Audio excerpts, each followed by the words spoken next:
kontrata ng bahay saka sa cold storage.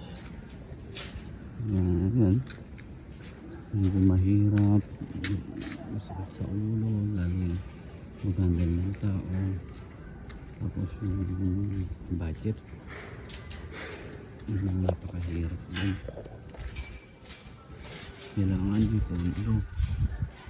Pero kahit pa paano, yun dahil naman kasi kumikita. Kaya lang, hindi may iwasan pagkasunod sa mga project.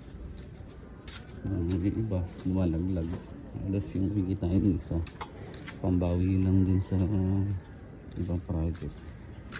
Hindi kasi may iwasan eh. Kahit complete na o ano pa. Yun. Mahirap yung isa sa buhay. Yung dalawa kong anak.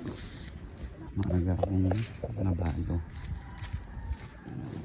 Support nyo channel ko. Baka dito may dagdag income ako. Makuha. Thank you. Bye bye.